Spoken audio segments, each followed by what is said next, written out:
கட்சியின் வேட்பாளர் பட்டியலானது வெளியாகி இருக்கிறது. தமிழ்நாடு சட்டப்பேரவை தேர்தலுக்கான காங்கிரஸ் கட்சியினுடைய வேட்பாளர் பட்டியலானது வெளியாகி இருக்கிறது. திமுக கூட்டணியில் 28 தொகுதிகள் ஒதுக்கப்பட்டிருக்கக்கூடிய நிலையில் தற்பொழுது வேட்பாளர் பட்டியல் வெளியாகி இருக்கிறது. விவரங்களை செய்தியாளர் தமிழரசி வழங்க கேட்கலாம். தமிழரசி, யாருக்கெல்லாம் வாய்ப்பு வழங்கப்பட்டிருக்கு?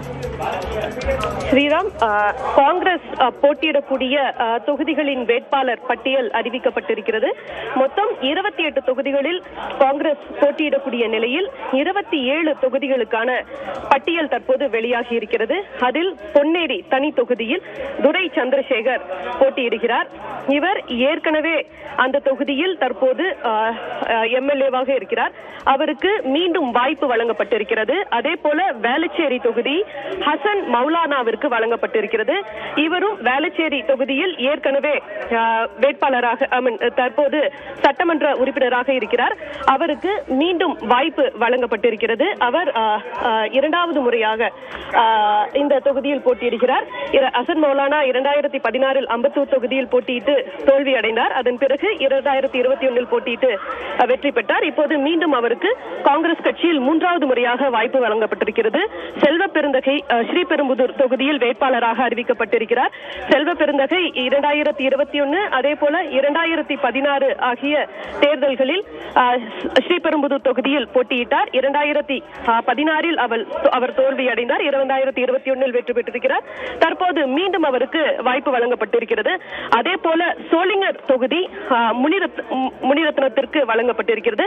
முனிரத்னம் இது 7வது முறையாக அவருக்கு இந்த தொகுதியில் வாய்ப்பு வழங்கப்பட்டிருக்கிறது. 1981, 91, 96, 2011, 2016, 2021 என்று 7 முறை முனிரத்னம் சோளிங்கர் தொகுதியில் போட்டியிட்டிருக்கிறார். இதில் அவர் 5 முறை வெற்றி பெற்றிருக்கிறார். தற்போது மீண்டும் அவருக்கு அந்த தொகுதியில் வாய்ப்பு வழங்கப்பட்டிருக்கிறது. அதே போல ஊத்தங்கரை தொகுதியில் குப்புசாமி என்பவருக்கு வாய்ப்பு வழங்கப்பட்டிருக்கிறது. கிருஷ்ணகிரி தொகுதியில் செல்லகுமார் வாய்ப்பு வழங்கப்பட்டிருக்கிறது. அவர் முன்னாள் நாடாளுமன்ற உறுப்பினர். அதே போல பெண்ணாகரத்தில் தமிழ் குமரனுக்கு வாய்ப்பு வழங்கப்பட்டிருக்கிறது. இவர் பாமக ஜி.கே. மணியின் மகன். இவர் கடந்த சனிக்கிழமை காங்கிரஸ் கட்சியில் இணைந்த நிலையில் தற்போது அவருக்கு பெண்ணாகரம் தொகுதியில் போட்டியிடுவதற்கு வாய்ப்பு வழங்கப்பட்டிருக்கிறது. ஆத்தூர் தொகுதியில் எஸ்.கே. அர்த்தநாரிக்கு வாய்ப்பு வழங்கப்பட்டிருக்கிறது. அவர் ஏற்கனவே தற்போது அந்த தொகுதியில் போட்டியிட்டிருக்கிறவர். தற்போது மீண்டும் அவருக்கு வாய்ப்பு வழங்கப்பட்டிருக்கிறது. ஈரோடு கிழக்கு தொகுதியில் கோபிநாத் பழனியப்பனுக்கு வாய்ப்பு வழங்கப்பட்டிருக்கிறது. இவர் திருப்பூர் மாவட்டத்தைச் சேர்ந்தவர். இந்த நிலையில் அவருக்கு ஈரோடு கிழக்கில் வாய்ப்பு வழங்கப்பட்டிருக்கிறது.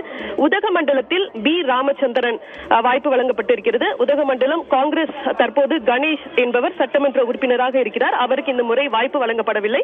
அதற்கு பதிலாக ராமச்சந்திரனுக்கு வாய்ப்பு வழங்கப்பட்டிருக்கிறது. கவுண்டம்பாளையத்தில் சூரிய பிரகாஷுக்கு வாய்ப்பு வழங்கப்பட்டிருக்கிறது. இவர் இளைஞர் காங்கிரசின் தலைவராக இருக்கிறார். இவர் ஒரு புதிய முகம். இவருக்கு தற்போது கோவை கவுண்டம்பாளையத்தில் இந்த முறை வாய்ப்பு வழங்கப்பட்டிருக்கிறது. அதே போல சிங்காநல்லூரில் ஸ்ரீநிதி என்பவருக்கு வாய்ப்பு வழங்கப்பட்டிருக்கிறது. இவர் இளைஞர் காங்கிரஸை சேர்ந்தவர்.